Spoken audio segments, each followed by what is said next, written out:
The blood was still under Elena's fingernails when Mrs. Blackwell fired her.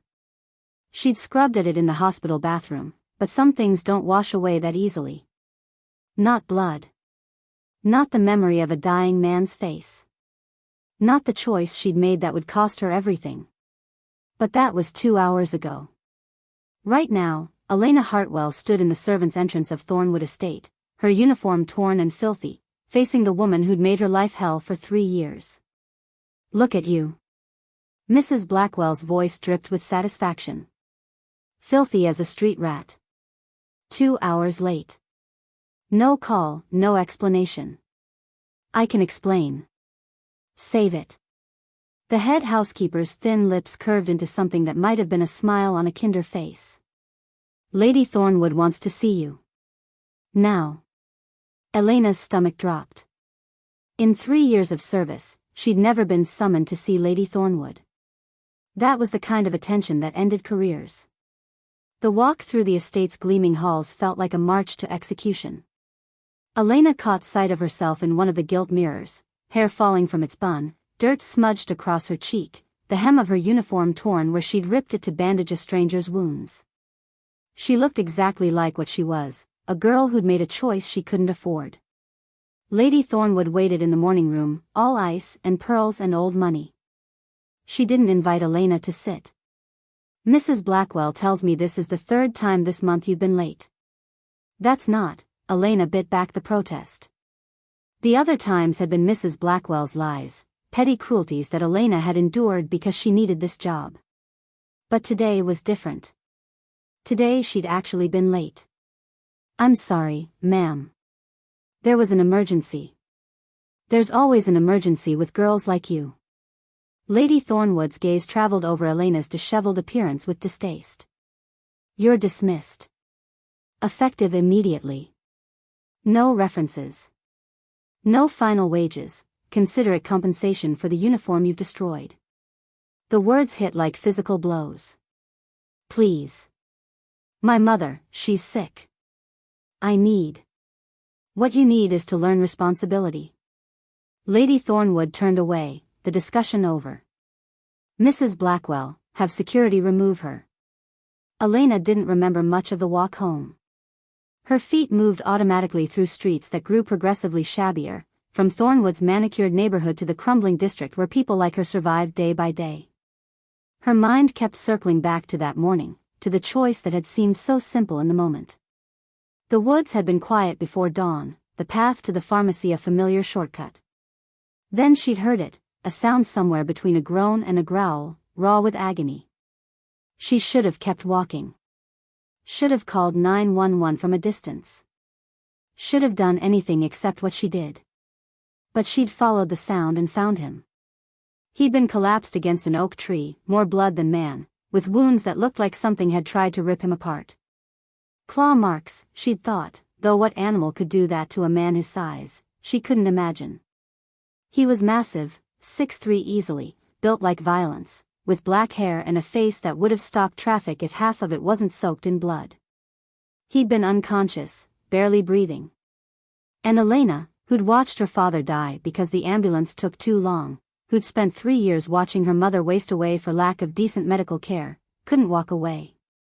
So she'd torn her uniform to make bandages.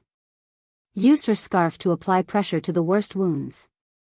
Dragged him, God, he was heavy, to the road and flagged down a truck. She'd ridden with him to Silverpine General, held his hand while the ER staff swarmed, and slipped away only when she'd heard them say he'd probably make it. Then she'd run to Thornwood Estate, knowing she was late, praying they'd understand.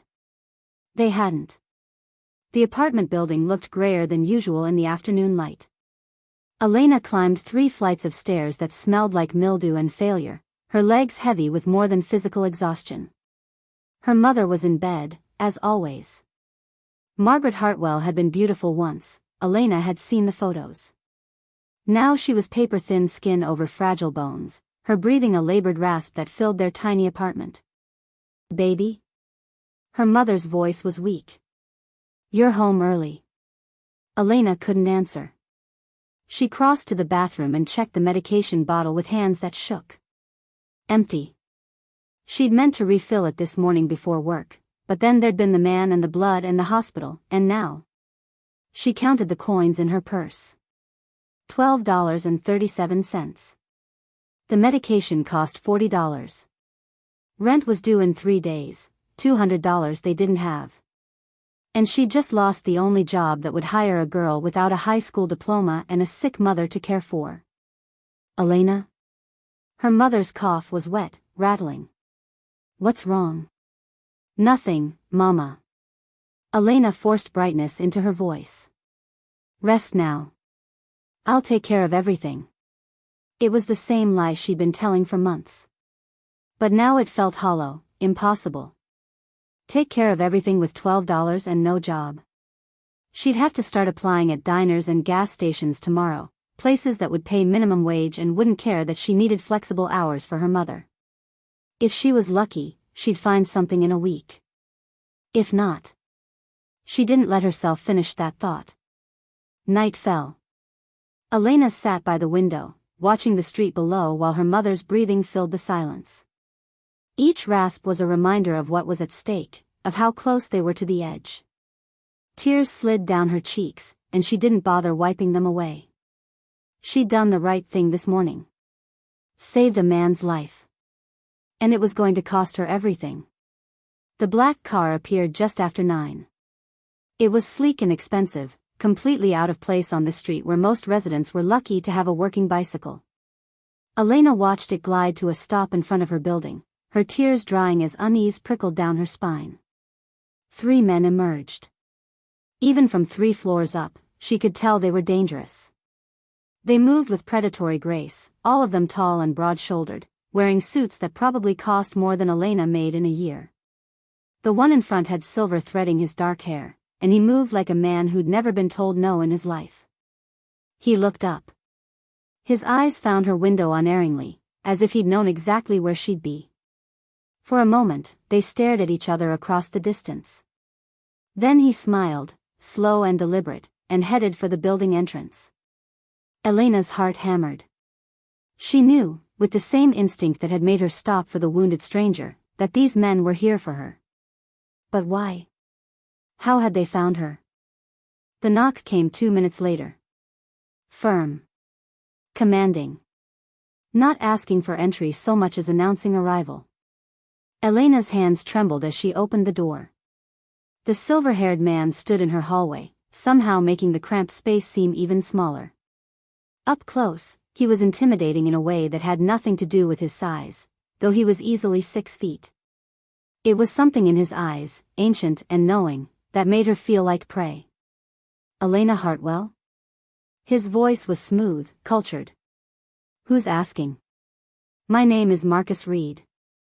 He glanced past her into the apartment, and Elena instinctively moved to block his view of her sleeping mother. Something flickered in his expression. Approval? I work for someone you helped this morning. A man you found injured in the woods. Elena's breath caught. Did he? He's alive. Thanks to you. Marcus's smile didn't reach his eyes. My employer would like to thank you personally. And discuss compensation for your troubles. I don't want money for helping someone. It's not about want, Miss Hartwell. It's about debt. Marcus pulled out a card, holding it between 2 fingers. My employer takes his debts very seriously. He'll see you tomorrow, 10 a.m. sharp. The address is on the card. Elena didn't take it. I can't. I have to job hunt, and my mother. Your mother needs medication that costs $40. Marcus's gaze was steady. You were fired this morning from Thornwood Estate. You have $12 to your name and rent due in 72 hours. Am I wrong about any of that? Ice flooded Elena's veins. How do you? Be at that address tomorrow, Miss Hartwell. 10 a.m. He tucked the card into her hand, his fingers cool and dry. Trust me when I say you can't afford to refuse. Then he was gone, his footsteps silent on the stairs. Elena stared at the card. The address was on the north side, the wealthy part of town where she'd never belonged. No company name, just an address and a time. She should throw it away. Should stay far from men who knew too much and moved like shadows. Should. Her mother coughed, and Elena closed her fist around the card. Tomorrow. 10 a.m. She'd made one choice this morning that had cost her everything. Now she had to make another, and somehow she knew this one would be even more dangerous. But what choice did she really have? If you are enjoying this video, do well to hit the like button and subscribe to this channel. Chapter 2. Elena didn't sleep. She sat by her mother's bed all night, listening to that wet, rattling cough and turning Marcus Reed's card over in her fingers until the edges went soft. Werewolves. The word alone made her mouth go dry. She'd spent 14 years trying to forget the night her father died, the screams, the blood, the creatures that had looked like men until they weren't men anymore. She'd been 10 years old, hiding in a closet while monsters tore her father apart in the next room. Rogue pack, the police had called it later. Animal attack, they'd written in their reports, because nobody wanted to admit what really prowled the shadows of Silverpine City. And now she was supposed to walk into their world voluntarily. But as dawn broke and her mother's breathing grew more labored, Elena knew she was out of options. She had $12. No job. No prospects. And a mother who needed medication that might as well cost $1 million for all Elena could afford it. She dressed in her only good outfit, a navy skirt and white blouse she'd worn to her Thornwood interview 3 years ago. Her hands shook as she buttoned the blouse. "Where are you going, baby?" Her mother's voice was barely a whisper. "Job interview." Elena forced a smile. "A good one. Don't worry, Mama.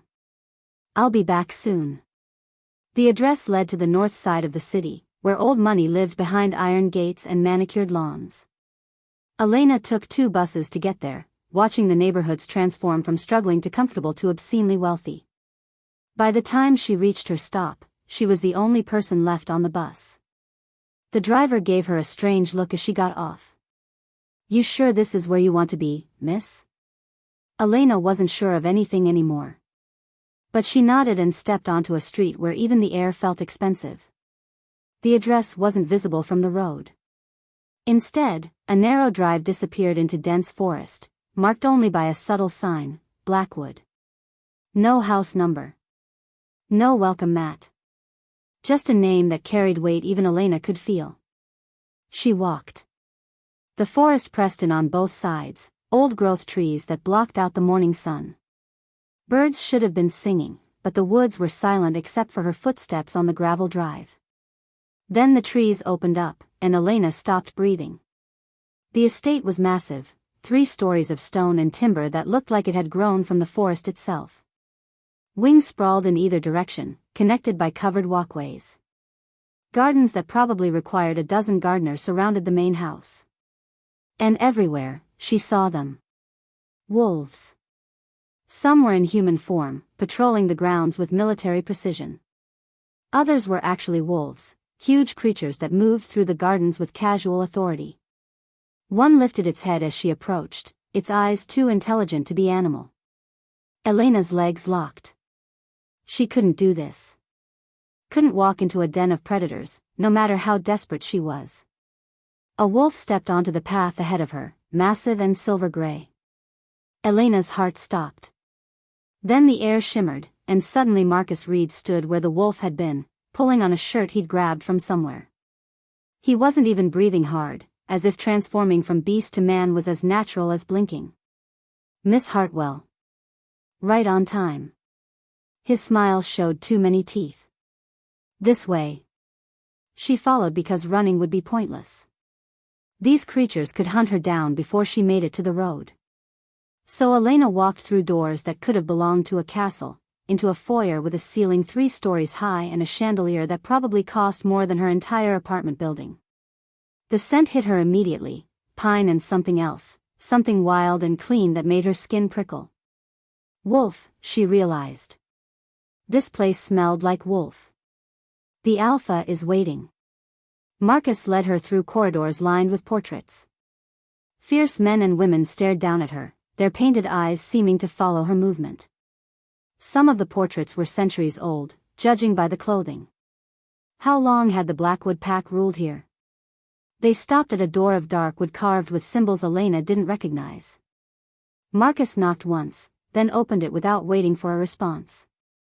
The study was all leather and wood and books, thousands of them lining the walls. Weapons hung between the shelves, swords, axes, things Elena couldn't name. And behind a desk the size of her kitchen table sat the man from the woods. But he wasn't the same man. Yesterday he'd been broken, bleeding, barely alive. Today he was power made flesh. The black suit emphasized shoulders that could have carried the world. His hair was still midnight dark, but now it was clean and pushed back from a face that made Elena's breath catch. Sharp cheekbones, a jaw that could have been carved from granite, and eyes.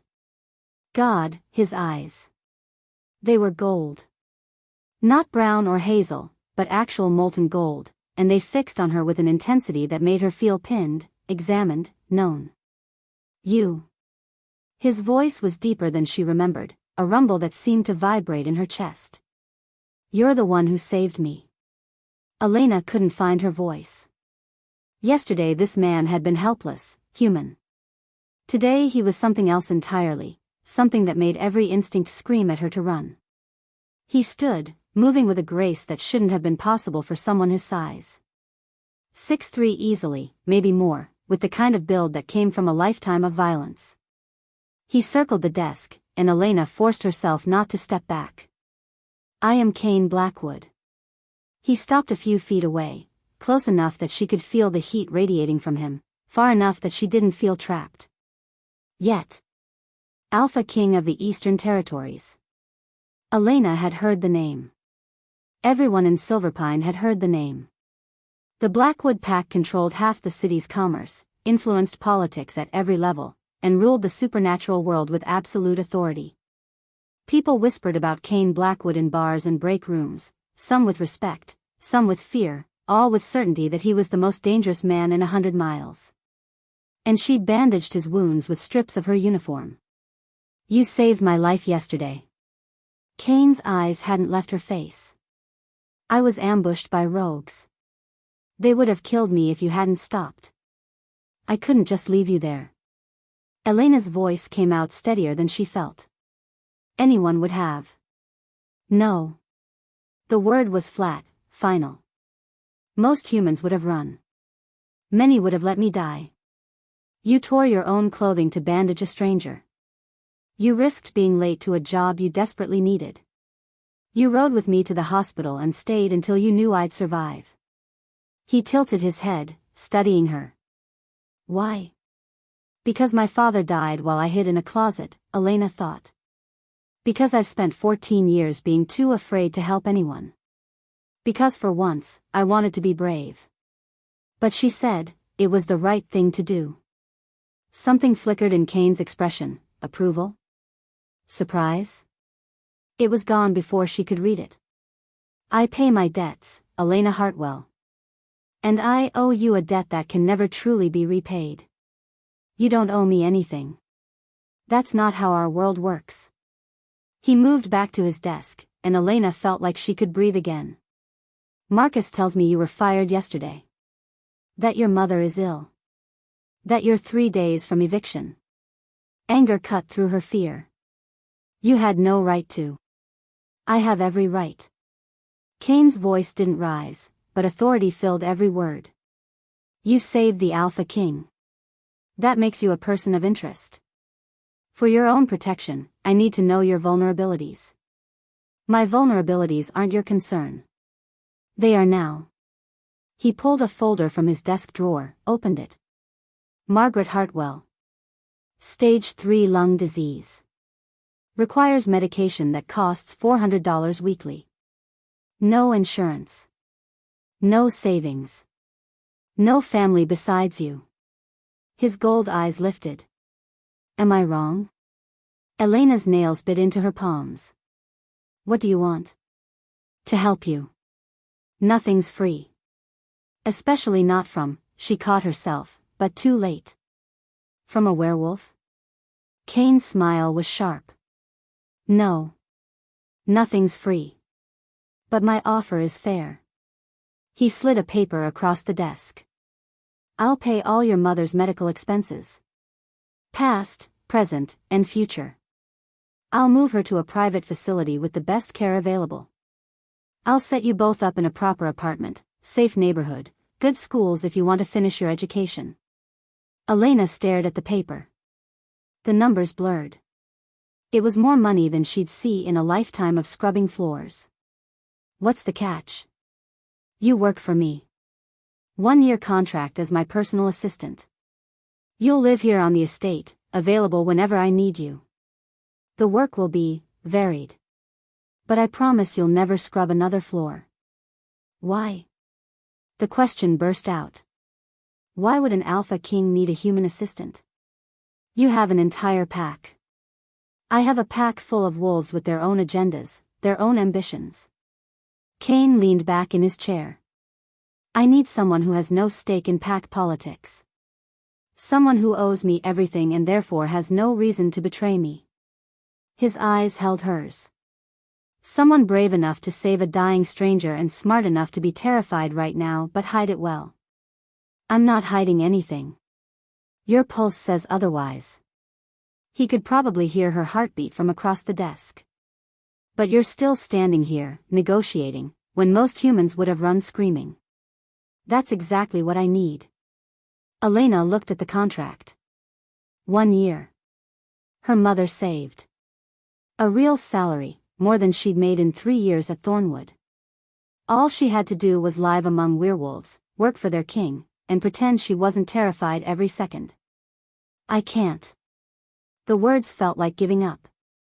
My father, he was killed by your kind when I was 10. I watched them, her voice broke. I can't live here. I can't. Kane's expression shifted, something almost like sympathy crossing his face. Rogues? She nodded, not trusting her voice. Then you know what we're capable of. He stood, came around the desk again. This time when he stopped in front of her, Elena did step back. But you also know the difference between rogues and pack wolves. Rogues are mad dogs that need to be put down. We are what keeps them in check. We are what protects humans from the things that would hunt them. His voice gentled slightly. Your father's death was a tragedy. But it wasn't pack law. It was chaos. And chaos is what I fight against every day. That doesn't change. Your mother has 3 days of medication left. Kane's words were brutal in their honesty. No job will hire you fast enough. No one will rent to you with an eviction on your record. In a week, maybe 2, you'll be on the streets. Your mother will be in a county hospital where they'll keep her comfortable while she dies. He held out a pen. Or you can sign this contract and give her a chance. A real chance. Elena's hand shook as she took the pen. He was right. God help her, he was right about all of it. She signed. Kane watched the ink dry with an expression she couldn't read. Then he smiled, slow and dangerous and satisfied. Welcome to the pack, Elena. Something about the way he said it made her feel like she'd just sold her soul. Marcus appeared to escort her out, already talking about moving arrangements and schedules. Elena followed numbly, her mind spinning. She'd just agreed to live among werewolves. To work for their king. To spend a year in a world that had taken her father and now owned her completely. As they passed through a corridor, she heard voices, 2 wolves talking in low tones, probably thinking she couldn't hear. But the acoustics in the old mansion carried sound strangely. Is she really the one from the prophecy? If she is, the Alpha King has been searching for 10 years. The silver-eyed maiden who saves his life. Elena's blood went cold. Silver-eyed maiden? Prophecy? She looked back toward the study, where Kane Blackwood stood in the doorway watching her with those gold eyes that saw too much. He'd lied to her. This wasn't about gratitude or paying debts. This was about something else entirely, something that involved prophecies and 10 years of searching and a desperate human girl who'd made the mistake of being kind. Elena had thought she was making a deal to save her mother. But she'd walked into a trap instead, and now it was far too late to escape. If you are enjoying this video, do well to hit the like button and subscribe to this channel. Chapter 3. Elena's new room had a view that belonged in magazines. Floor-to-ceiling windows overlooked the forest, where morning mist clung to ancient trees like secrets. The bed was a four-poster monstrosity that could have slept 4 people comfortably. The bathroom had heated floors and a tub deep enough to drown in. The closet, walk-in, naturally, was already filled with clothes in her size, everything from jeans to evening gowns she'd never have occasion to wear. It was beautiful. Luxurious. Perfect. And it felt like a cage. Elena stood on the balcony, gripping the railing as movers carried her few belongings into a room that made them look pathetic by comparison. Her entire life fit in 3 boxes. 3 boxes that disappeared into the luxury like drops in an ocean. Your mother is settled at Silverpine Medical Center. Marcus appeared beside her, moving with that unnatural quiet all the wolves seemed to have. Private room, specialist care. The doctors say with proper treatment, she could regain significant lung function. Elena's throat tightened. Can I see her? Of course. The Alpha has arranged for a car to take you whenever you wish. Marcus handed her a phone, new, expensive, nothing like her old prepaid. His direct number is programmed in. Along with mine, security, and the medical center. I'm not a prisoner, then. Something flickered in Marcus's eyes. You're the Alpha King's assistant. You're the most protected human in the city. He left without clarifying if that was the same as being free. Elena visited her mother that afternoon. The difference was staggering. Instead of their cramped apartment with its mildew smell and rattling windows, Margaret Hartwell now occupied a sunny room with equipment that hummed with efficiency. She was actually sitting up, when Elena arrived. Baby. Her mother's smile was stronger than it had been in months. Look at this place. Look at you. She touched Elena's new clothes, the soft cashmere sweater that probably cost more than their old rent. This job. It's good, Mama. Really good. Elena sat on the edge of the bed, taking her mother's hand. The skin wasn't quite so papery, the fingers not quite so cold. How do you feel? Like I can breathe. Margaret's eyes filled. I can actually breathe, Elena. The doctor says they can try treatments we could never afford before. He says I might, she couldn't finish, overcome. Elena held her mother while she cried, and told herself the price was worth it. Whatever Kane Blackwood wanted from her, whatever this prophecy meant, her mother was alive. That mattered more than anything. Even if Elena felt like she'd sold something she couldn't name. Work started the next morning. Kane's office was organized chaos, contracts from PAC alliances, reports on rogue activity, communications from what seemed like every supernatural community in the country. Elena's job, apparently, was to make sense of it. You'll manage my schedule, Kane explained, not looking up from the document he was reading. Screen calls. Coordinate with other PAC alphas. Some of them are difficult. Difficult how? Territorial. Aggressive. Prone to challenging authority. He finally looked at her, gold eyes amused. Standard wolf behavior. Elena spent the morning learning a system that seemed designed to be impenetrable. Kane was patient, explaining PAC hierarchy and territorial boundaries and alliances that went back centuries. But he also watched her, constantly, intently, like she was a puzzle he was trying to solve. And he found excuses to touch her. A hand on her shoulder when he pointed to something on the screen. Fingers brushing hers when he passed her documents. Standing close enough that she could feel the heat radiating from him, that wild scent of pine and wolf making her dizzy. Elena told herself it meant nothing. He was just tactile. Wolves were probably all tactile. But her body knew better.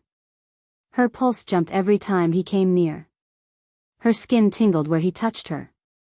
And when his eyes met hers, something electric passed between them that had nothing to do with prophecies or debts.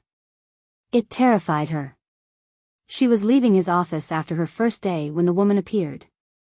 Beautiful didn't cover it. The female wolf was stunning, tall and elegant, with dark hair that fell in perfect waves and eyes like emeralds. She wore a dress that probably cost more than Elena's car had, back when Elena had owned a car. "So you're the human." The woman's voice was cultured, cold. "I'm Celeste Ravencroft." Elena recognized the name from the pack roster she'd studied. Celeste was high-ranking, wealthy, powerful in her own right. And the way she looked at Elena made it clear what she thought of the new assistant. "Elena Hartwell. I know who you are." Celeste stepped closer, and Elena fought the urge to back up. "Everyone knows who you are. The human the Alpha King brought into his home. The one he watches like." She cut herself off, lips pressed thin. "You don't belong here. I'm just doing a job." "Is that what you think this is?" Celeste laughed, brittle and sharp. "The Alpha King has responsibilities. To his pack, to his bloodline. Whatever you think is happening between you two, it's temporary. He'll use you and discard you like every other human who's gotten ideas above her station. Nothing's happening between us. Please." Celeste's eyes flashed, literally flashed gold. "I've been by his side for 5 years. 5 years waiting to be chosen as his Luna. Then you appear, and suddenly I don't exist. Do you know what happens to humans who get involved with our kind?" She leaned in close. "They break. Slowly or quickly, they all break. And when Cain is done with you, there won't be enough left to scrape off his shoes."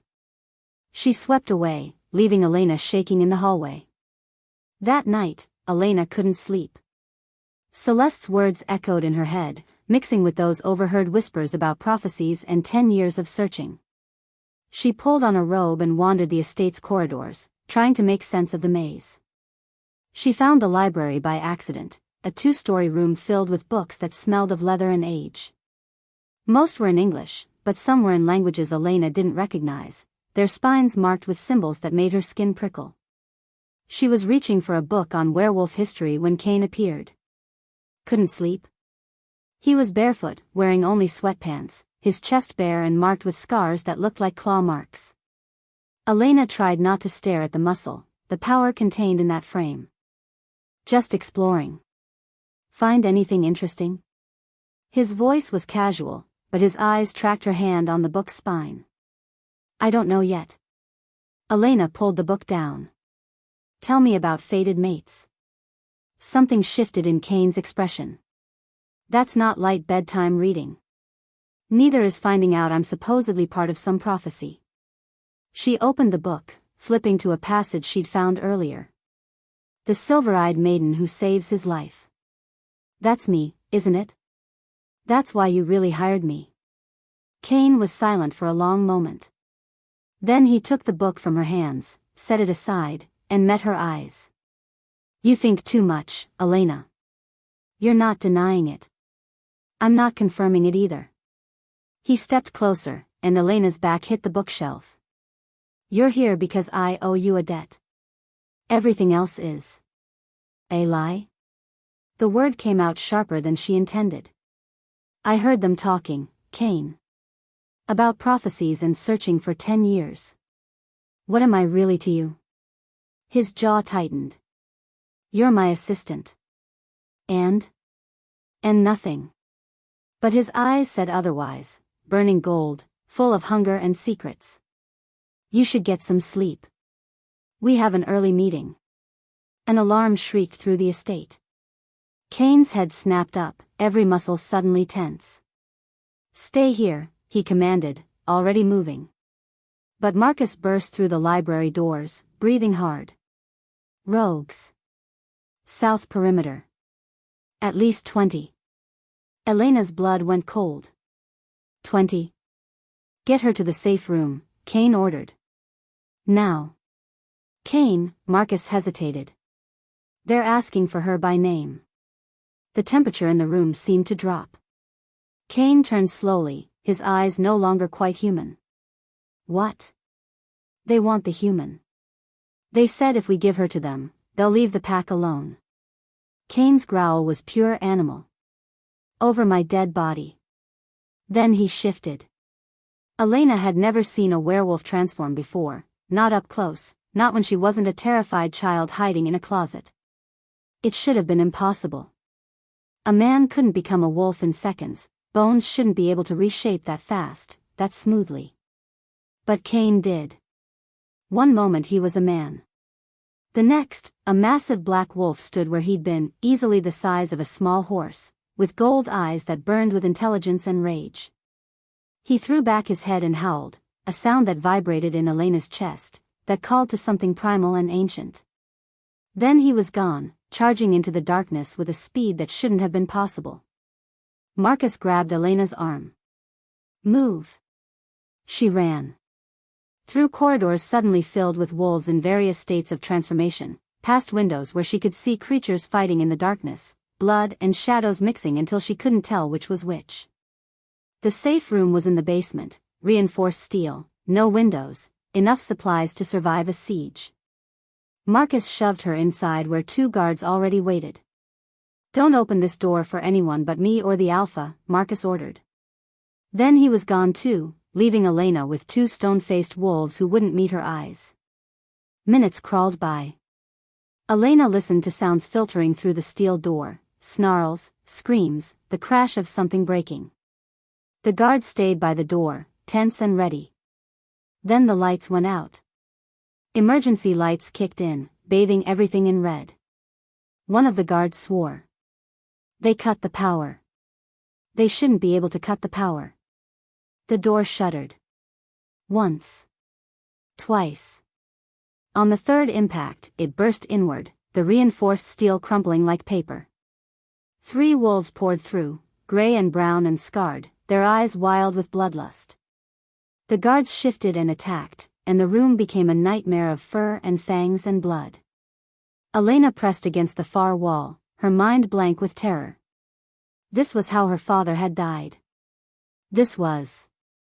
One of the guards went down, throat torn open. The other was overwhelmed, fighting 2 at once. The 3rd rogue turned to Elena, lips pulling back from teeth designed to tear flesh. She remembered Kane's training, limited, not nearly enough, but something. When the rogue lunged, Elena dropped and rolled, coming up with a knife she'd grabbed from the supply shelf. The blade caught the wolf's shoulder, and it yelped, more surprised than hurt. Then it got angry. The rogue's claws raked across her side, and Elena screamed. Pain exploded through her ribs. She slashed with the knife again, but the wolf batted it aside. It pinned her against the wall, claws at her throat, jaws opening wide. Elena closed her eyes. The wall exploded. Stone and steel flew like shrapnel. Through the dust and debris charged a black wolf the size of a nightmare, moving with terrible purpose. Kane hit the rogue with enough force to send it flying across the room. Then he was on it, and what followed was less a fight than an execution. The other rogues tried to run. They didn't make it far. When it was over, the safe room looked like an abattoir.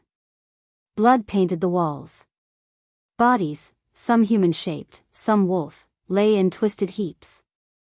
And in the center of it all stood Kane, shifting back to human form, naked and splattered with gore. His eyes found Elena's. The gold had gone molten, feral, barely controlled.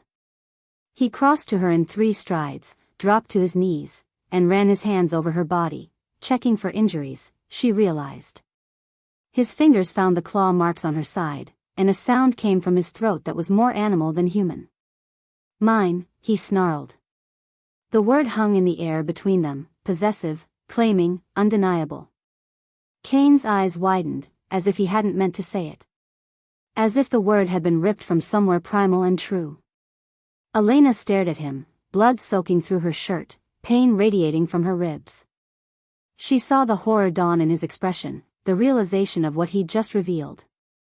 She wasn't just some human he was helping. Wasn't just a prophecy or a debt to be paid. She was his fated mate. And from the look on Kane's face, that terrified him as much as it terrified her. If you are enjoying this video, do well to hit the like button and subscribe to this channel. Chapter 4. Elena sat in Kane's private quarters, wrapped in a blanket that smelled like him, pine and something wild, and couldn't stop shaking. The medical team had cleaned and bandaged the claw marks on her side. They'd given her something for the pain, something for the shock. But nothing could touch the terror still lodged in her chest, the memory of jaws opening wide to tear out her throat. Or the memory of what came after. Mine. The word echoed in her head, spoken in Kane's voice but barely human. Possessive. Claiming. Absolute. The door opened. Kane entered, dressed now in jeans and a black shirt, his hair still damp from the shower. But his eyes, those gold eyes, still burned with intensity that made her feel exposed, seen in ways that had nothing to do with the thin blanket. He sat across from her, not touching, giving her space. How do you feel? Like I almost died. Elena's voice came out steadier than she felt. Like you saved me. Like you called me yours. She met his eyes. Explain that last part. Kane was quiet for a long moment, his hands clasped between his knees. When he finally spoke, his voice was low, careful. You're my fated mate. Elena had suspected. Had guessed. But hearing it spoken aloud made it real in a way that stole her breath. Werewolf legend says every alpha has one perfect match, Kane continued. A bond written in our souls before we're born. Most never find their mate, the world is too big, the odds too long. But when we do. He looked at her, and the hunger in his eyes made her shiver. There's no mistaking it. No fighting it. The bond is absolute. You've been searching for me. For 10 years.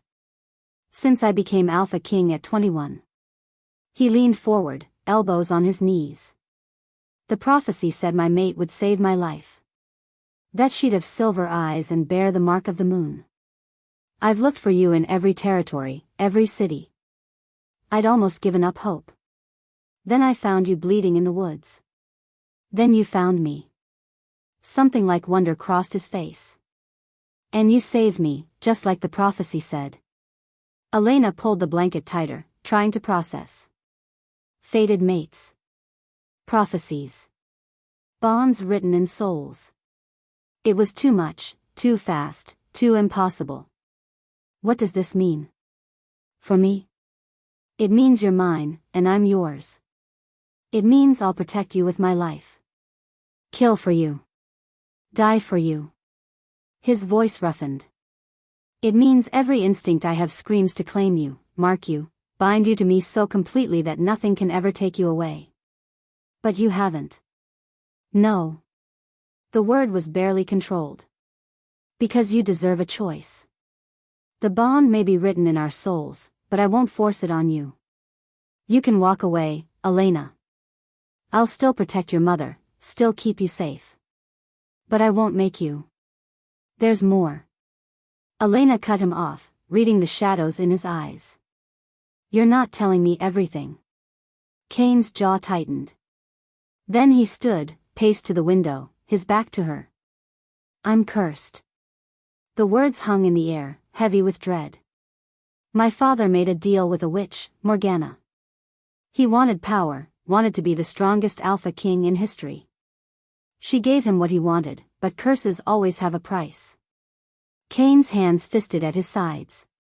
When I challenged him for the throne, when I killed him because he'd become a tyrant who was destroying the pack, the curse transferred to me. What kind of curse? Every full moon, I lose control. The wolf takes over completely, and I become a mindless beast.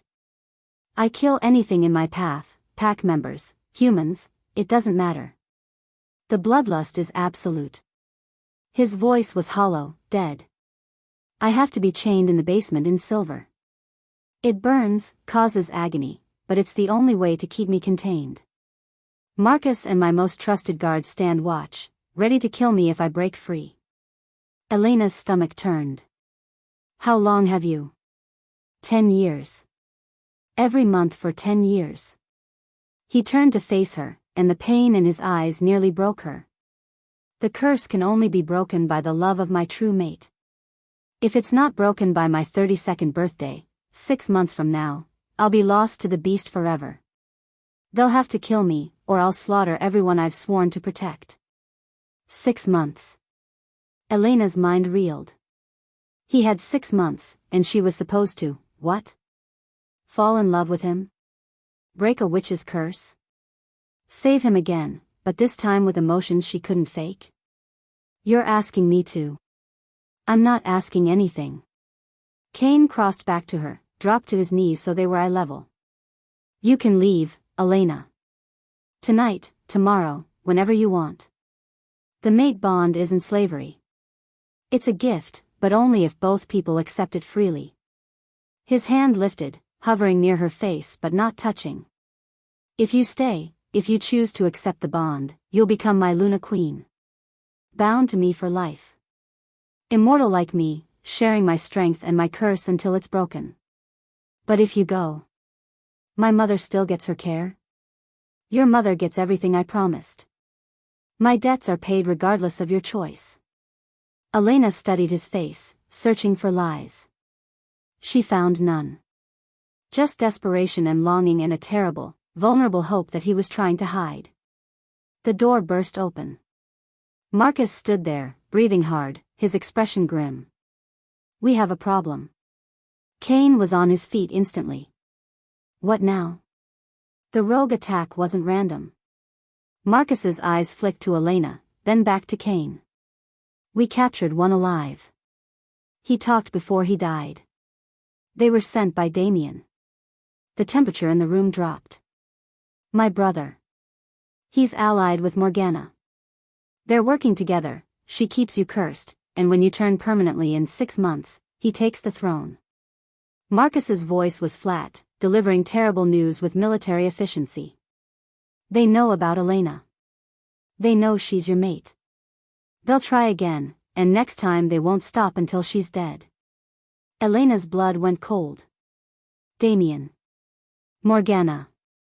A witch and a would-be king working together to ensure Kane lost himself to the beast. And she was the obstacle they needed to remove.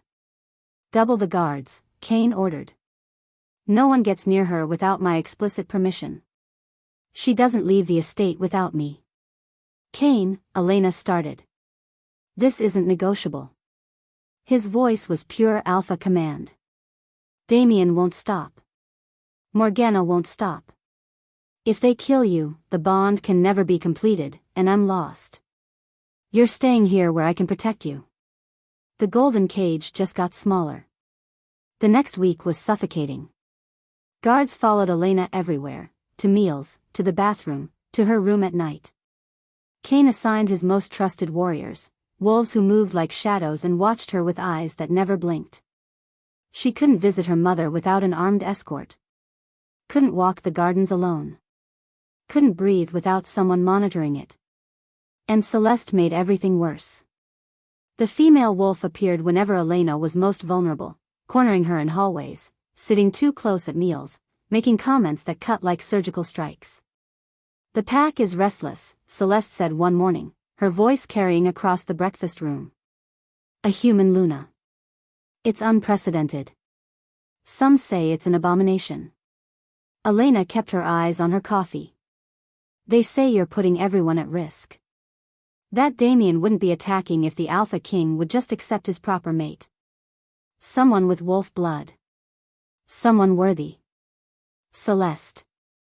Kane's voice was deadly quiet. He'd entered without Elena hearing. Leave. Celeste met his eyes, something desperate and angry flashing across her face. Then she left, but not before giving Elena a look that promised this wasn't over. Kane sat across from her. Ignore her. Kind of hard when she's right. Elena pushed her coffee away.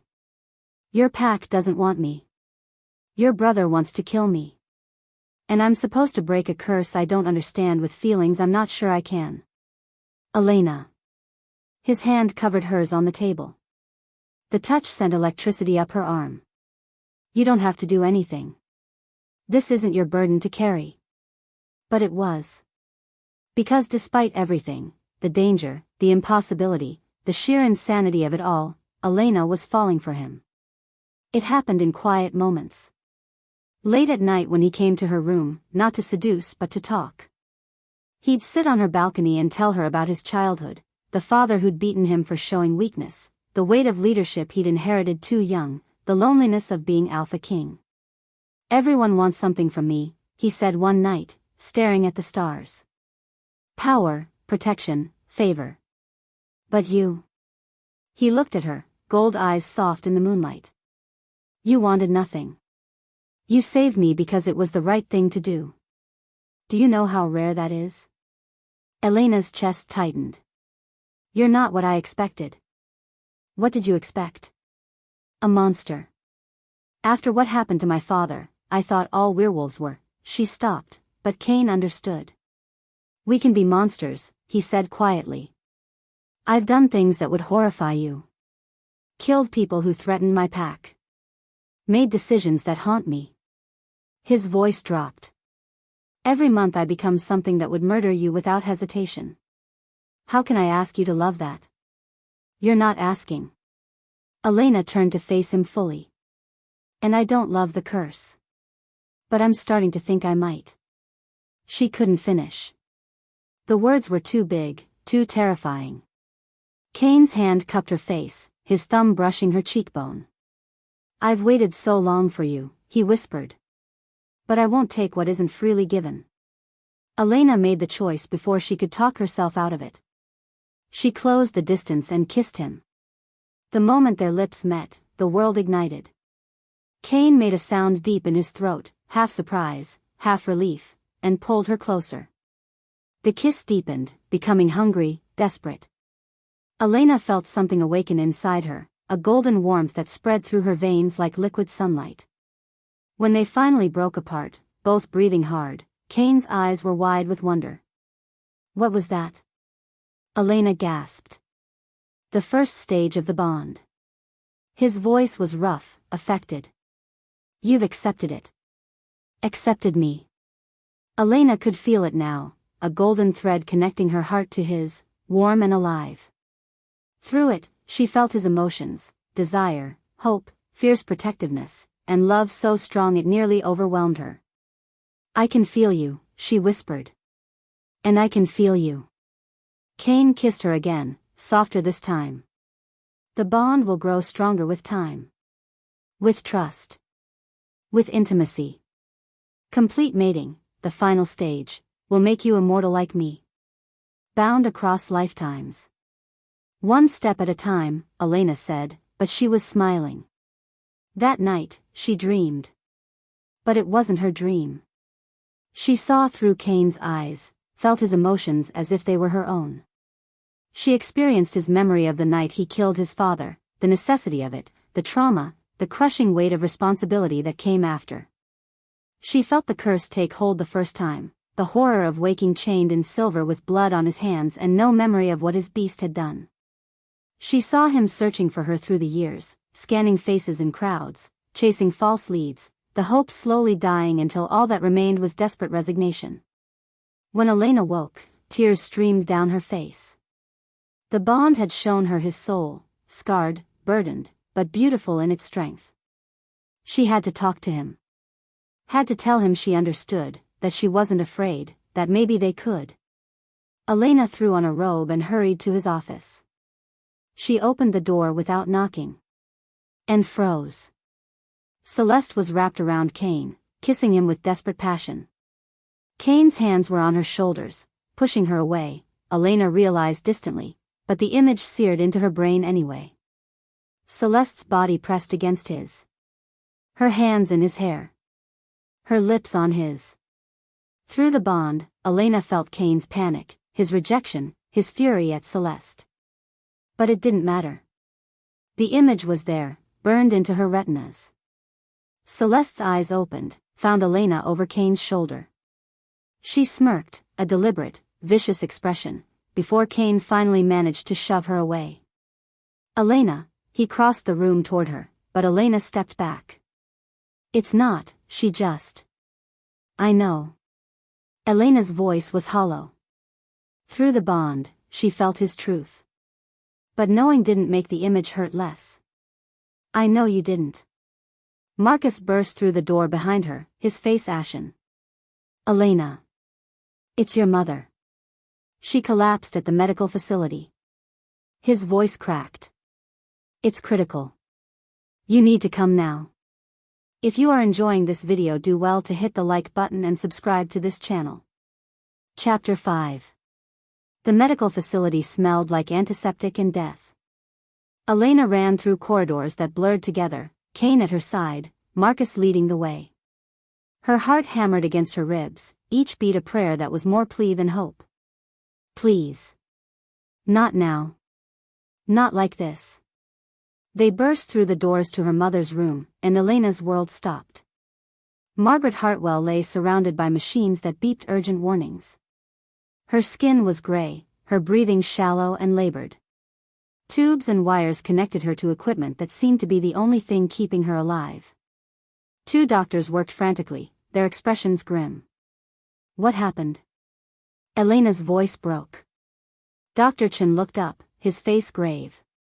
Poison. Wolfsbane mixed into her medication. We're doing everything we can, but he didn't finish. He didn't have to. How long? Kane's voice was deadly quiet. Hours at most. There's no antidote for this concentration. I'm sorry. Elena's legs gave out. Kane caught her, held her up when she would have crumbled. Through the bond, she felt his rage, cold and controlled and absolutely murderous. Someone did this deliberately, Marcus said, his phone already out. I'll find them. Elena couldn't hear him. Couldn't hear anything past the roaring in her ears. Her mother was dying because of her. Because she'd accepted the mate bond. Because she'd dared to find happiness in this brutal world. No. Kane's voice cut through her spiral. There's another way. Dr. Chen frowned. Alpha, if you're thinking. I am. Kane was already rolling up his sleeve. My blood can heal her. The room went silent. Even the machines seemed to pause. Dr. Chen's eyes widened. Alpha blood is incredibly rare. The cost to you. I don't care about the cost. Kane moved to Margaret's bedside. How do I do this? You can't, Elena whispered, finding her voice. Through the bond, she understood what he wasn't saying. Alpha blood could heal mortal wounds, but it would weaken him for days. Leave him vulnerable. And with Damien planning an attack. I can and I will. Kane met her eyes, gold blazing with determination. She's your mother. That makes her mine to protect. He turned back to Dr. Chen. Tell me. The doctor hesitated, then nodded. You'll need to give her your blood directly. It also creates a permanent link between you. She'll be able to sense you, feel your presence for the rest of her life. Good. Kane brought his wrist to his mouth. His canines lengthened, fangs that could tear through steel, and he bit down. Blood welled, dark and rich. He held his wrist over Margaret's lips, letting drops fall into her mouth. Swallow, he commanded, his voice carrying alpha authority that transcended consciousness. Margaret's throat worked reflexively. Once. Twice. 3 times. The change was immediate. Color flooded back into her cheeks. Her breathing deepened, steadied. The machine's urgent beeping slowed to normal rhythms. Her eyes fluttered open, confused, disoriented, but alive. Kane staggered. Elena caught him this time, felt his weight sag against her. He was pale, trembling, his strength drained. But when he looked at her, he smiled. She'll be fine now. Then his knees buckled, and Marcus had to help Elena lower him to a chair. Get him water, Dr. Chen ordered. And food. His body needs to rebuild what he just gave. He checked Margaret's vitals, shaking his head in wonder. The poison is neutralized. She'll make a full recovery. Elena knelt beside Kane, taking his face in her hands. You idiot. You beautiful, stupid idiot. Worth it. His voice was rough, exhausted, but his eyes held no regret. She's your mother. Through the bond, Elena felt what he wasn't saying. I'd give anything for you. Even my life. Hours later, Margaret was sitting up, sipping water, while Elena tried to explain everything. The mate bond. The curse. The danger that had nearly killed her. Werewolves, her mother said faintly. Your father always said they were real. I thought he was paranoid. He was right. Elena's throat tightened. Mama, I'm so sorry. This is my fault. Stop. Margaret's hand, stronger now, steadier, gripped hers. This is the fault of whoever poisoned me. Not yours. Her gaze moved to Kane, who stood by the window, still pale but recovering. You saved my life. It was a debt I owed. Kane's voice was formal, distant. No. Margaret studied him with a mother's knowing eyes. It was love. You love my daughter. It wasn't a question. Kane's jaw tightened, but he didn't deny it. Yes. And you, Elena? Margaret turned to her daughter. That man you told me about, the job, you said it was obligation. But that's not obligation in your eyes. That's love. Elena opened her mouth to protest, then stopped. Her mother was right. Somewhere between the fear and the danger and the impossible choices, she'd fallen in love with Kane Blackwood. With his strength and his vulnerability. With the man who'd suffer agony monthly rather than risk his pack. With the king who'd given his own blood to save a woman he barely knew because she mattered to Elena. Yes, Elena whispered. I love him. The relief in Kane's eyes nearly broke her. Marcus appeared in the doorway, his expression dark. We found the traitor. They left Margaret under heavy guard and returned to the estate. In a secured room in the basement, a wolf named Derek was chained to a chair, blood trickling from his nose. He'd tried to run when Marcus's team had come for him. Talk, Kane commanded, and the alpha authority in his voice made even Elena's knees weak. Derek broke immediately. Damien paid me. Said if I poisoned the human's mother, he'd give me a place in his pack when he took over. Said you were weak, that the curse would finish you anyway. Words tumbled out in a desperate rush. He's planning a coup. During the next full moon. When you're chained and vulnerable, he'll attack with his rogues. Kill your guards, kill you, take the throne. Elena's blood went cold. The full moon was in 5 days.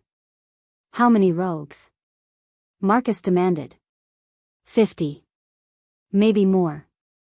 And the witch, Morgana, she's with him. She's going to make sure the curse takes you completely, that you can't fight back. Kane's expression was carved from stone. Where is my brother? I don't know. He moves locations constantly. But he knows about the girl. Derek's eyes flicked to Elena. He knows she's your mate. That's why he wanted her mother dead, to break her, make her leave. Without her, the curse can't be broken. The trial was swift. Derek was found guilty of treason and attempted murder. Pack law demanded death. Marcus carried out the sentence personally, and Elena was grateful she wasn't there to see it. She was walking back to her room, mind spinning with full moons and curses and impossible timelines, when Celeste appeared in the hallway. The female wolf's face was blotchy with tears. I need to talk to you. Not now, Celeste. Elena tried to move past her, but Celeste blocked her path. I'm pregnant. The words came out flat, desperate. With Kane's child. Elena's world tilted. What? 3 months ago, before you appeared. We were together. Celeste's voice cracked. He was going to choose me as his Luna. Then you ruined everything. Now my child will be illegitimate. Cast aside. Do you know what that means in our world? Elena couldn't breathe. Through the bond, she felt Kane's presence elsewhere in the estate, but distance muted the connection. She couldn't read his emotions clearly enough to know if this was true. "You're lying." "Am I?" Celeste pulled out a medical report, thrust it at Elena. "Pregnancy confirmed. 8 weeks along." Elena stared at the document, her hands shaking. 8 weeks. 3 months ago would be 12 weeks. The numbers didn't match, but her mind was too fractured to process it. She found Kane in his office. He stood when she entered, and the relief on his face died when he saw her expression. "Is it true?" Elena's voice was hollow. "Is Celeste pregnant with your child?" "What?" "No." Kane crossed to her immediately. "Elena, I haven't touched Celeste in over a year." "Whatever she told you." "She has a medical report." "Then it's a lie." His voice was fierce, certain. "I swear to you on everything I am, that child isn't mine." Through the bond, Elena felt his sincerity. But doubt whispered in her mind. Bonds could be manipulated. People believed what they wanted to believe. And Celeste had been so convincing, so broken. "Pack law requires a blood test," Kane continued. "It takes 3 days to process." "But Elena, look at me." He cupped her face, forcing her to meet his eyes. "I have not touched her. The only woman I want is you." Elena wanted to believe him. God, she wanted to believe him. But 3 days felt like an eternity. Marcus worked around the clock investigating Celeste's claim. On the second day, he found the inconsistencies: pregnancy 8 weeks along but claiming conception at 12. Medical records showing a visit to Morgana 6 weeks prior. Morgana, who specialized in illusion magic and dark fertility spells. On the third day, the blood test results arrived. Kane was not the father. Celeste was brought before Kane in chains. Under interrogation, she broke completely. "Damien promised to make me his Luna Queen," she sobbed. "When he took power, I'd finally have the position I deserve."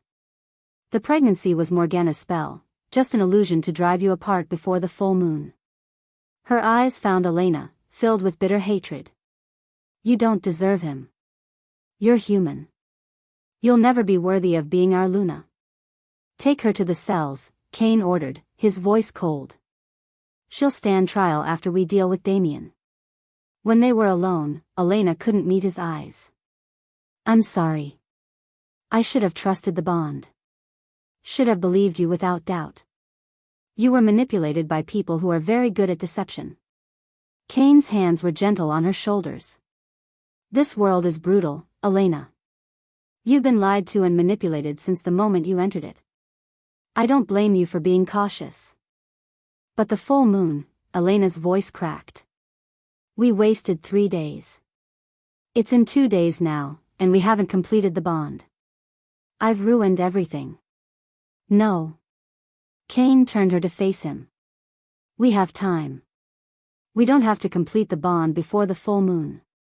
I won't risk you just to save myself. If the curse takes me, it won't." Elena's decision crystallized, solid and sure. "I'm not letting that happen." She'd seen his soul through the bond. Felt his heart. This wasn't about destiny or prophecy anymore. This was about love, real, terrifying, impossible love that she'd found in the last place she expected. "I choose you," Elena whispered, taking his hands. "Not because a prophecy says I should. Not because the bond demands it. Because I want to. Because I love you, Kane Blackwood.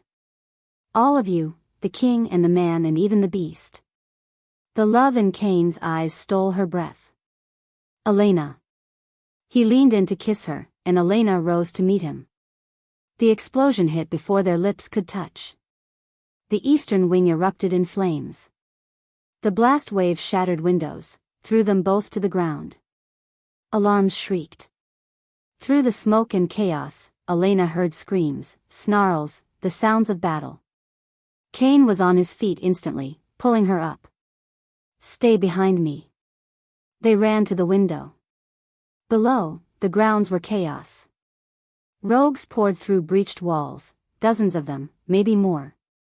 And at the tree line stood a man who looked almost exactly like Cain but with eyes that held no warmth, no humanity. Only cold ambition. Damien. His voice boomed across the grounds, amplified by some magic Elena didn't understand. Give me the girl and I'll let the pack live. The human dies, or everyone does. You have 5 minutes to decide, brother. Cain's hand found Elena's, held tight. Through the bond, she felt his fury, his fear for her, his absolute refusal to surrender. Over my dead body, he growled. The war for the pack had begun. If you are enjoying this video, do well to hit the like button and subscribe to this channel. Chapter 6. The estate was hell on earth. Elena ran beside Cain through corridors choked with smoke, the sounds of battle echoing from every direction. Snarls. Screams. The wet sound of claws tearing through flesh. Through the shattered windows, she saw wolves locked in combat, Cain's pack fighting desperately against the rogue army that just kept coming. There's too many, Marcus shouted, appearing from a side corridor with blood on his face. We're holding the main house, but the outer defenses are falling. They're trying to box us in. Cain's eyes blazed gold. Get Elena to the safe room. I'm ending this. Before Elena could protest, he shifted. One moment a man, the next a massive black wolf that radiated pure predatory power. He charged into the fray, and rogues scattered before him like leaves in a storm. Marcus grabbed Elena's arm. Move. Now. They ran. The safe room was in the basement again, reinforced, secure, the place where Elena had nearly died once before. 2 guards flanked the entrance, weapons drawn. Marcus shoved her inside. Stay here. Don't open this door for anyone but. No. Elena planted her feet. I'm not hiding while people die for me. Elena. He trained me. Her voice was steel. Give me weapons. Silver knives. Something. I'm not helpless anymore, Marcus. The beta's jaw worked. Then, surprisingly, he nodded. From a weapons cache on the wall, he pulled out 2 silver blades, short, balanced, deadly. You get yourself killed, the Alpha will slaughter me. Then make sure I don't die. Elena took the knives, and their weight felt right in her hands. Cain had taught her how to use them, how to move, how to survive. She wasn't the terrified maid anymore. She was the Alpha King's mate, and she would fight. The rogues came 10 minutes later. The first guard went down in a spray of blood, his throat torn open before he could scream. The second lasted longer, taking 1 rogue with him before 2 more overwhelmed him. Then 3 wolves poured into the safe room, gray and brown and scarred, their eyes wild with bloodlust. Elena didn't freeze. Didn't hesitate. When the first rogue lunged, she dropped and rolled, came up behind it with silver flashing.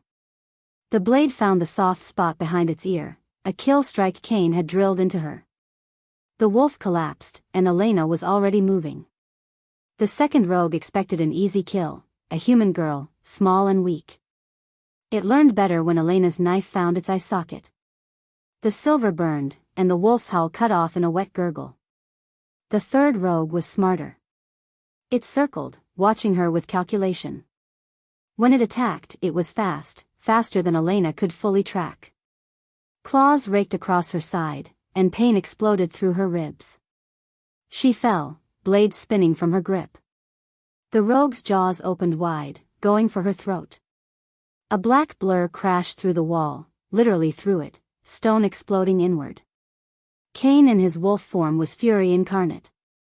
He hit the rogue with enough force to snap bones, and what followed wasn't a fight. It was an execution. When it was over, Cain shifted back to human form, naked and splattered with blood. His eyes were wild, feral, barely controlled as they fixed on Elena's bleeding side. You're hurt. The words were more growl than speech. You're bleeding. I'm fine, Elena started, but Cain was already lifting her, cradling her against his chest as he carried her from the safe room. She felt his heart hammering, felt through the bond his terror, his rage, his desperate need to protect what was his. He took her to his private quarters, the only place in the estate he trusted completely. Set her on the bed with shaking hands and went to work on her wound. The claw marks were deep, bleeding freely, but Elena had felt worse pain. You could have been killed. Cain's voice cracked as he bandaged her ribs. Elena, you promised you'd stay in the safe room. You promised. I couldn't hide. Elena caught his face in her hands, forcing him to meet her eyes. I couldn't let others die while I cowered. That's not who I am anymore. That's not who you made me. I'd rather you were safe and alive than brave and dead. But his hands gentled on her, and through the bond she felt his pride warring with his terror. Then let's complete the bond. Elena's voice was steady, certain. Give me your strength, and I'll give you mine. Together, we end this. Cain went still. Elena, completing the bond now, during battle, the transition will leave you vulnerable. If something happens. If we don't act now, Damien wins. The curse takes you. Everything we've fought for is lost. She pulled him closer, feeling his resistance weaken. I choose you, Cain.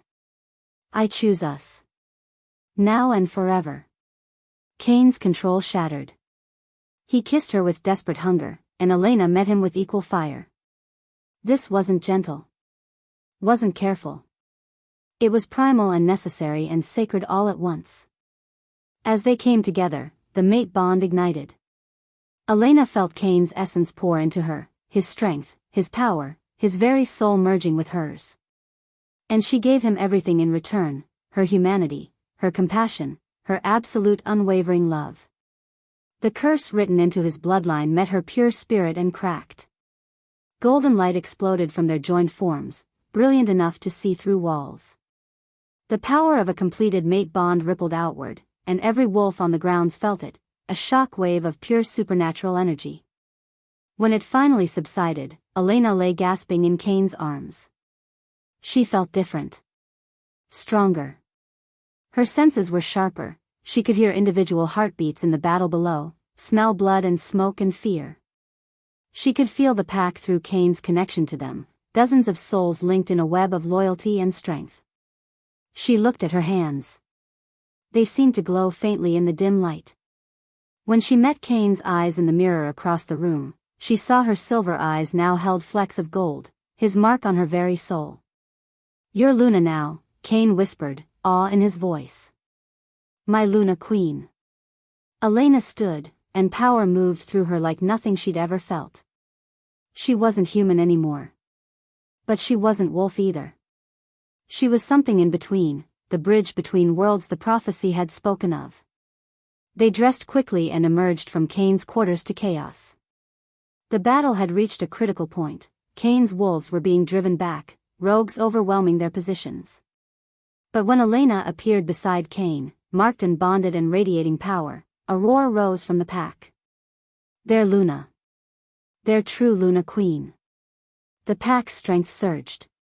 Warriors who'd been flagging found new energy. The bond between Alpha and Luna fed power to every wolf loyal to Cain, and the tide began to turn. Cain shifted and plunged back into battle, but now he fought with renewed ferocity. Elena felt every blow through the bond, but she also sent him her strength, her faith, her love. And it made all the difference. Damien saw it happening. Saw his advantage slipping away. With a howl of rage, he shifted into his grey wolf form and charged directly at Cain. The battle around them stopped. Rogues and pack wolves alike formed a circle, ancient instinct recognizing what was happening.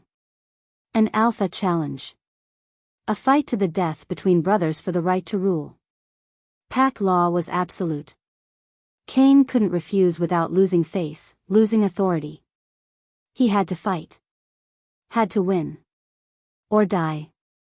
The brothers circled each other in wolf form, black and gray, nearly equal in size. Then Damien lunged, and the fight began. It was savage. Brutal. They'd been trained together from birth, knew each other's moves, each other's weaknesses. Claws tore through fur and flesh. Fangs found purchase in shoulders, flanks, throats. Blood soaked the ground. Elena felt every wound Cain received through the bond, shared his pain, his exhaustion. But she also poured her strength into him, her absolute faith that he would win.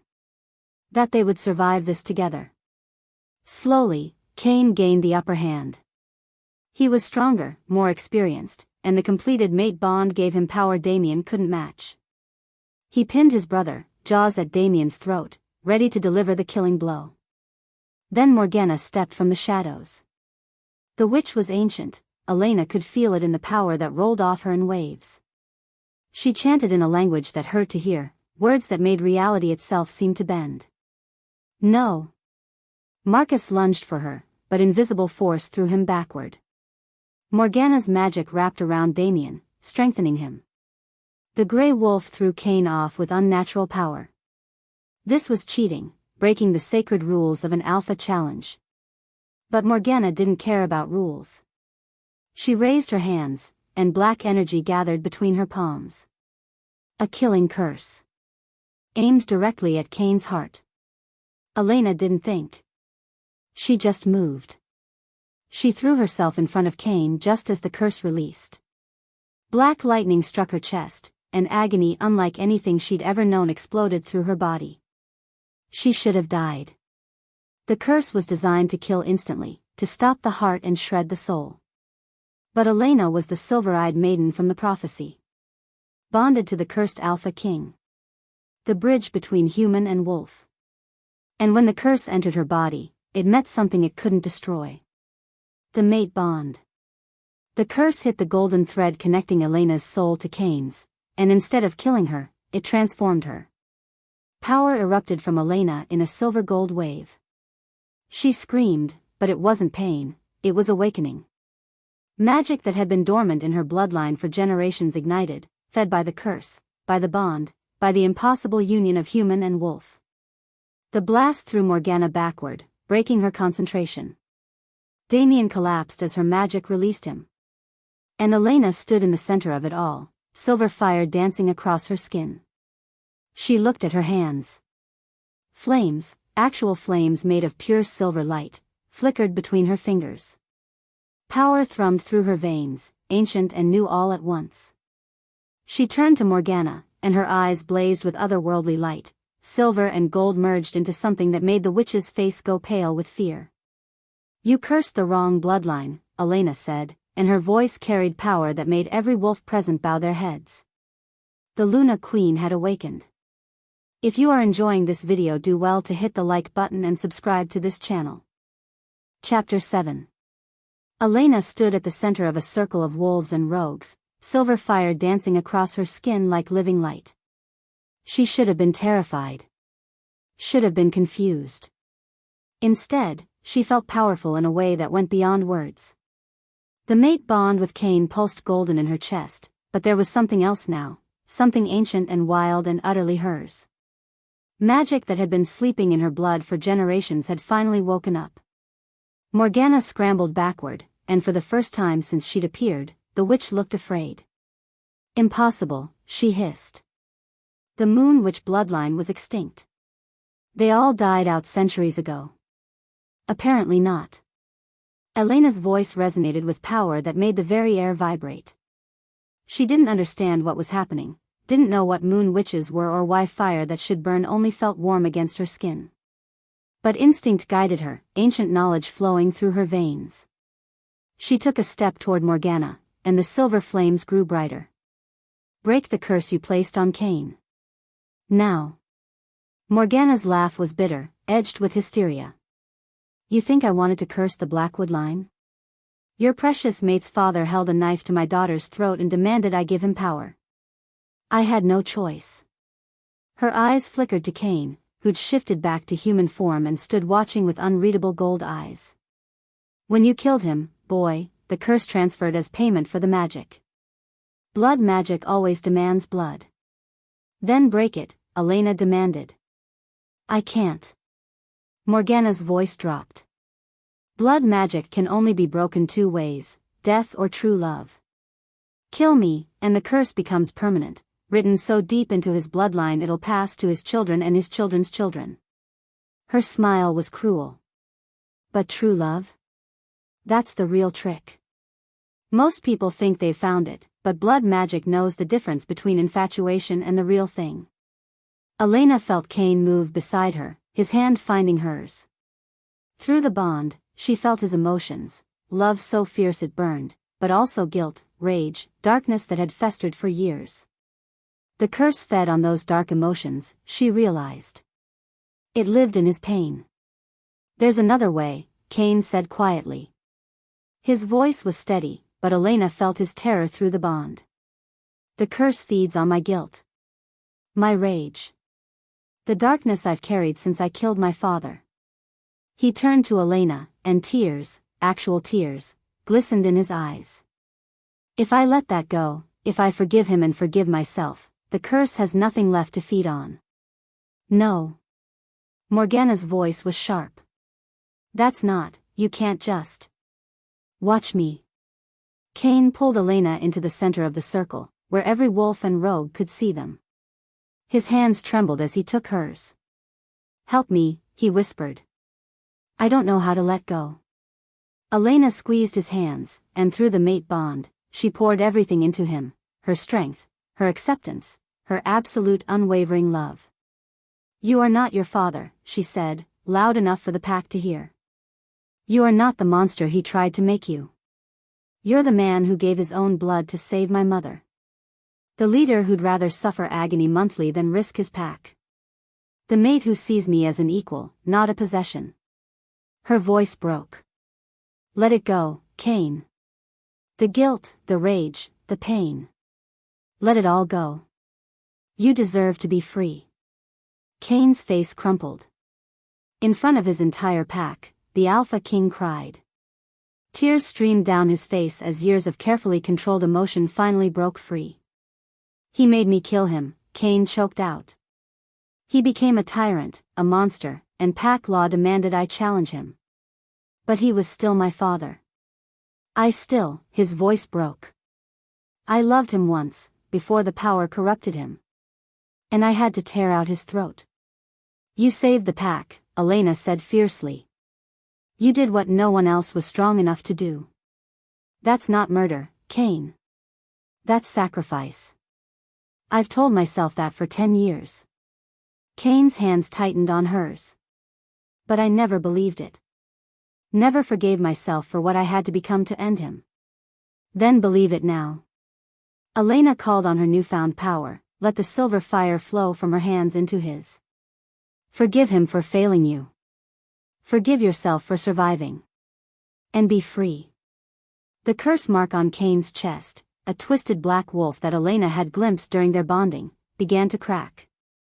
Silver gold light seeped through the fissures, the same light that radiated from Elena's moon witch power. The curse fought back. Cain gasped, his body going rigid as visions assaulted him. Elena could feel them through the bond. Blood. Violence. His father's face twisted in rage. The beast taking over, killing without mercy or control. No. Elena's voice rang with power. Her silver fire blazed brighter, meeting the curse's darkness head-on. You don't own him anymore. He's mine. His soul, his heart, his future, all mine. And I'm not letting you keep him. The moon witch power surged, ancient magic that knew how to break curses, how to heal what blood magic had corrupted. The cracks in the curse mark spread, light pouring through until the twisted wolf symbol shattered completely. Cain collapsed to his knees, gasping like he'd been drowning, and finally broke the surface. Elena knelt with him, feeling through the bond the moment the curse released its hold. The darkness that had lived in him for a decade simply vanished. The beast and the man were finally one. Integrated. Whole. The pack felt it through the alpha bond. A collective howl rose into the night, triumph and joy and relief that their alpha king was finally, truly free.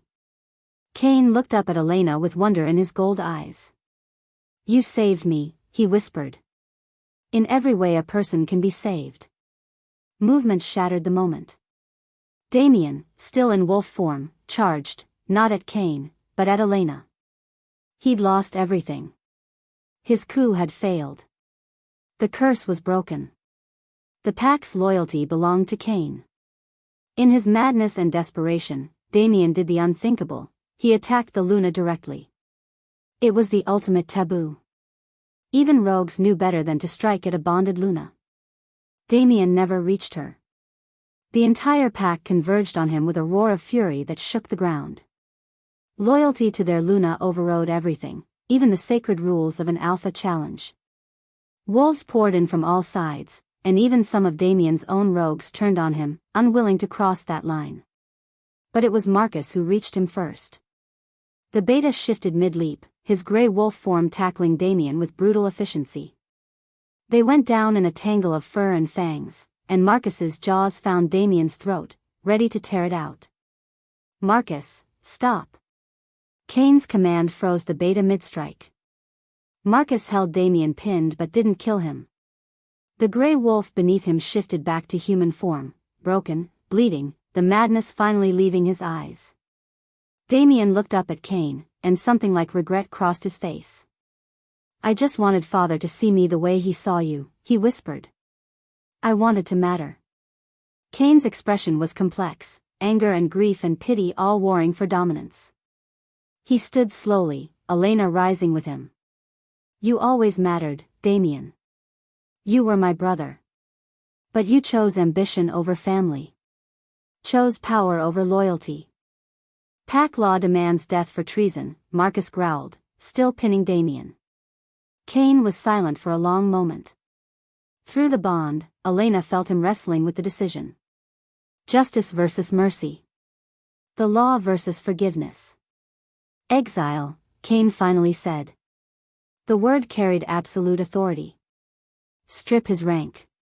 Mark him as exile. He leaves these territories tonight and never returns. If he does, I will kill him myself." Gasps rippled through the pack. Many wanted blood, wanted vengeance for the attack on their Luna. But Elena stepped forward, her hand finding Cain's. "Some cycles of violence need to be broken," she said quietly, but her voice carried. "We've had enough death tonight." The pack accepted their Luna's wisdom, even if some did so reluctantly. Damien was dragged away to be marked, a scar burned into his skin that would tell every pack in the world he was exile, stripped of rank and protection. Morgana had already fled, disappearing into shadows before anyone could stop her. Dawn broke over the battle-scarred estate. Bodies littered the grounds, rogues mostly, but some pack members too. The dead would be honored. The wounded were already being tended to. Elena moved among the injured, and discovered her moon which power could heal. Silver light flowed from her hands, soothing pain, knitting flesh, easing the transition from life to death for those too far gone to save. The pack watched in awe as their Luna walked among them, touching and healing, bringing comfort where there had been only agony. By the time the sun fully rose, every surviving pack member had accepted her completely. She wasn't just the human who'd become queen. She was the moon which who'd saved their alpha and broken an ancient curse. She was their Luna, and they would die for her. A week passed. The estate was repaired. The dead were buried with honor. Life slowly returned to normal, or as normal as it could be when the Luna Queen could summon silver fire with a thought. The first full moon after the curse broke, Cain and Elena stood on the highest balcony of the estate. Below, the pack ran through the forest in their wolf forms, free, joyful, without the fear that had haunted them for a decade. Cain stood beside Elena in human form, watching his pack with peace in his eyes. He didn't need to be chained anymore. Didn't need to suffer the silver's burn or fear the beast taking control. Man and wolf were in perfect harmony. "I never thought I'd see this," Cain said quietly. "Never thought I'd be free to stand under the full moon without chains." Elena leaned against him, feeling the mate bond pulse golden and strong between them. "We did it together. You did it." Cain turned her to face him, his hands gentle on her shoulders. You're the miracle I waited 10 years to find, Elena. My mate. My Luna.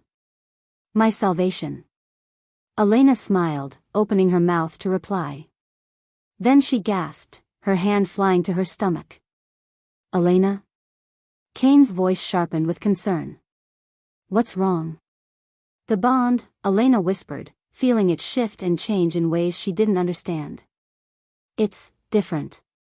Something's, she pressed her hand more firmly to her abdomen, and through the mate bond, she felt it. A second heartbeat.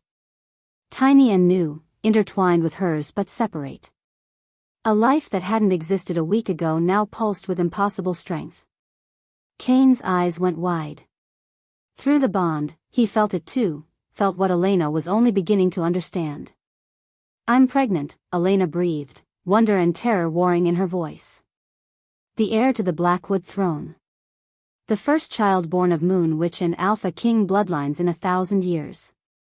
And in her mind, unbidden, the prophecy's final words echoed, from this union shall come the one who unites all packs, the child of two worlds, who will bring peace or destruction to the supernatural realm. Elena looked up at Kane, saw the same knowledge in his eyes. Their child would change everything. If you are enjoying this video, do well to hit the like button and subscribe to this channel. Chapter 8. 3 months had changed everything.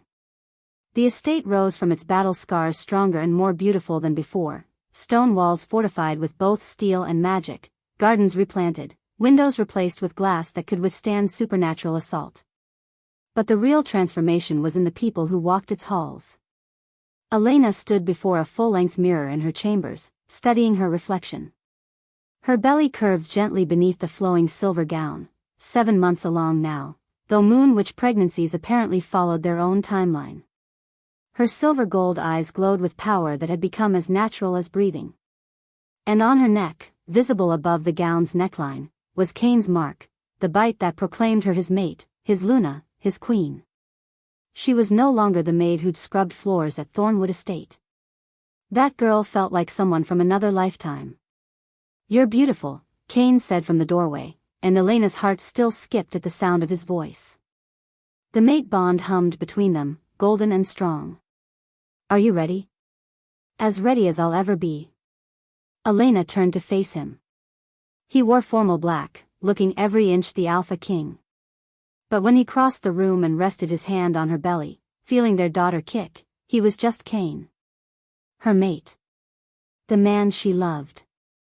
Today was her coronation. Official recognition by the Grand Council of Alphas as Luna Queen of the Eastern Territories. The Great Hall had been transformed. Representatives from dozens of packs filled the space, Alphas and their Lunas, Betas and Warriors, witnesses to history being made. Elena felt their eyes on her as she entered on Kane's arm.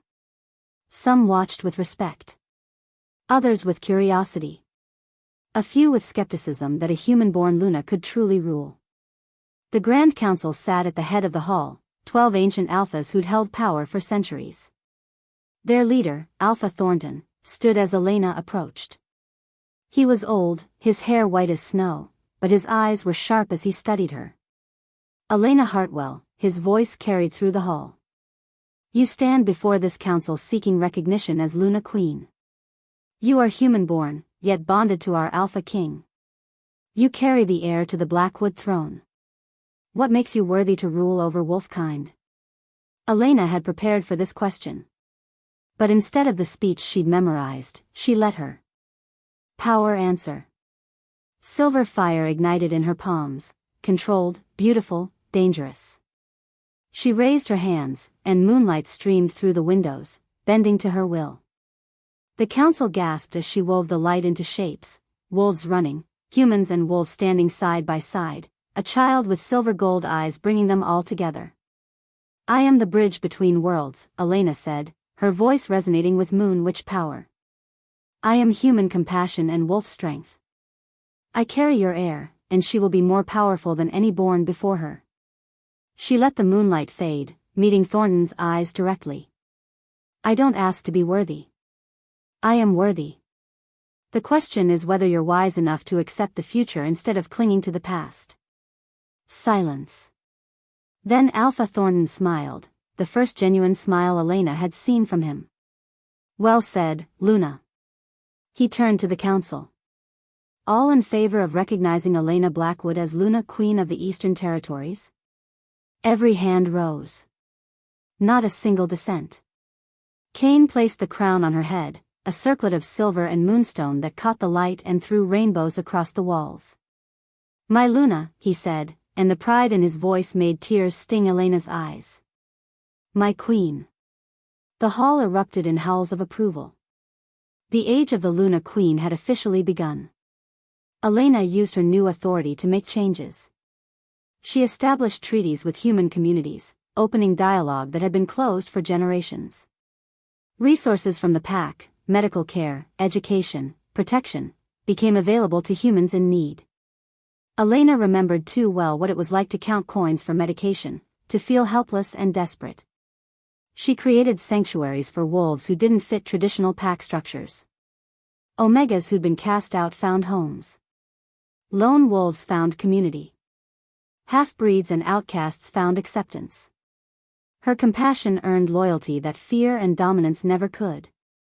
And her mother, Margaret, had fully recovered, stronger now than she'd been in years. The alpha blood in her system had given her vitality that modern medicine never could. She lived in a cottage on the estate grounds, content and proud, and had become something of a beloved figure to younger pack members.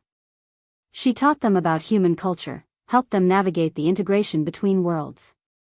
You've done well, baby, Margaret said one afternoon as they walked the gardens together. Your father would be so proud. Elena's throat tightened. I wish he could see this. See that not all wolves are monsters. He knows, Margaret said softly. Wherever he is, he knows. But peace was fragile, and threats still loomed. The message arrived on a cold morning when Elena was 6 months along. A formal challenge from the Western Territories, a coalition of old-blood alphas led by Victor Ironclaw, an ancient alpha who remembered when humans were prey, not partners. The human-born Luna and her half-breed offspring are an abomination, the message read. They weaken the purity of werewolf bloodlines. We demand Cain Blackwood step down, or we will remove him by force. Cain crumpled the letter, rage burning through the mate bond. They're planning to attack when you give birth. When you're most vulnerable. Then we make sure I'm not vulnerable. Elena's hand moved to her belly, where their daughter kicked strongly. We prepare. We train. We make them regret threatening our family. The next months were intense. Warriors trained from dawn to dusk. Alliances were forged with sympathetic packs. Marcus assembled an elite guard whose sole purpose was protecting the Luna and heir. And Elena practiced with her moon witch powers obsessively, learning to channel moonlight even while pregnant, learning to fight when fighting should have been impossible. Cain struggled with it, his every instinct screamed to hide her away, keep her safe. But Elena refused to be sheltered. I'm a queen, she told him after one particularly heated argument. Queens don't hide while their people fight. I stand with you, or I stand alone. Your choice. He chose to stand with her. The vision came one night when Elena was 7 months along. She woke from a dream that wasn't a dream, a true prophecy shown to her by the moon itself. She saw 2 futures, clear as glass. In one, they hid. Their daughter grew up hunted, living in fear, while the werewolf world descended into civil war between traditionalists and progressives. In the other, they fought. The battle was terrible, but their daughter was born into a world made safe by her parents' courage. We fight, Elena told Cain when she described the vision. We stand, and we win. Victor's coalition attacked on a gray morning when storm clouds blocked the sun. 300 wolves, ancient, powerful, trained killers who believed in the old ways. They came expecting to overwhelm a weakened Luna and her soft-hearted mate. They severely underestimated both. Elena stood on the front lines, 7 months pregnant, wearing armor Marcus had designed specifically for her, flexible, protective, allowing full range of movement for her power. When the coalition charged, she raised her hands and called down moonlight itself. Even through clouds, the moon answered its witch. Beams of silver fire streaked from the sky, striking wolves mid-charge. The light didn't kill, Elena had learned mercy from Cain, but it paralyzed. Wolves collapsed, forced back into human form, stripped of their ability to fight. The coalition faltered, terrified by power they didn't understand. Victor himself challenged Cain, old traditions, single combat between alphas. But when Victor ordered his wolves to attack Elena while Cain was distracted, fury rippled through even his own ranks. Dishonor, one of Victor's own alphas shouted, and turned on his leader. Others joined him. Even traditionalists had lines they wouldn't cross, and attacking a pregnant Luna was beyond the pale. Victor fought alone. Cain took him apart with brutal efficiency, standing over him with fangs at his throat, ready to end it. "Don't kill him," Elena called out, and Cain's head snapped toward her. Through the bond, she sent her certainty, her wisdom. Show them mercy is stronger than murder. Evolution is stronger than extinction. Cain's wolf wanted blood. Wanted vengeance for the threat to his mate and child. But he trusted Elena more than he trusted his instincts. "Exile," he growled, releasing Victor. "You and anyone who follows you. Leave the territories and never return." Most of the coalition chose to stay, kneeling before their Luna queen and pledging loyalty. Victor and a handful of diehards left, marked as exiles, their power broken. Elena's mercy won more loyalty than violence ever could. 2 months later, during a full moon, Elena's water broke. Labor was unlike anything she'd experienced. Moon witch babies were born during lunar rituals, requiring magic as much as physical strength. Elena channeled moonlight as contractions racked her body, Cain holding her hand through it all, sharing her pain through the bond just as she'd shared his. "You can do this," he whispered, and she believed him. When their daughter finally arrived, the room fell silent with awe. She was perfect, tiny, with Elena's silver eyes and Cain's dark hair. But when moonlight touched her skin, she shifted. A wolf cub lay in Elena's arms, no bigger than a kitten, with the same silver eyes. Then she shifted back to human baby, crying with healthy lungs. She shifted at birth, the attending doctor breathed. That's impossible. No one's been born able to shift in over 500 years. "Our daughter likes breaking rules," Cain said, and pressed a kiss to Elena's sweat-dampened forehead. Just like her mother. They named her Lyra, after the constellation that had guided Elena to Cain that morning in the forest when everything began. Lyra Blackwood, princess of the Eastern Territories, child of prophecy, bridge between worlds. Dawn broke, and Elena stood on the balcony where she'd first learned she was Cain's mate, the place where so much had changed. Lyra slept peacefully between her parents, occasionally shifting from baby to cub and back as she dreamed. "We did it," Cain whispered. "We survived everything they threw at us. We didn't just survive." Elena looked at him, this man who'd been wounded and broken when she found him, who was now whole. "We built something better. A kingdom where humans and wolves live in peace. Where our daughter won't have to choose between her natures." She touched his face. "Where love is stronger than any curse." Cain caught her hand, pressed a kiss to her palm. "You saved me that day in the forest, Elena. But you keep saving me every day after. And you gave me a life I never dreamed possible," Elena replied softly. "You saw a maid and made her a queen." The sun rose fully, casting golden light over the estate.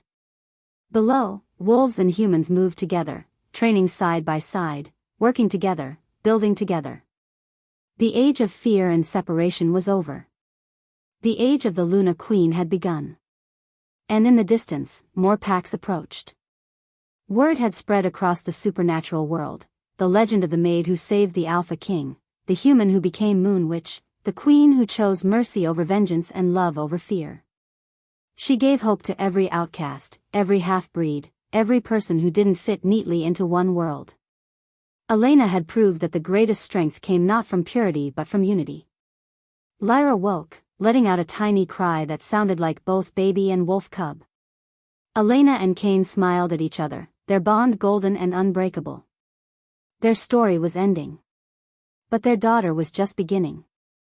I know you enjoyed this video. Don't forget to like this video and subscribe to this channel. Drop your comments in the comments section below and share this video to family and friends. The end.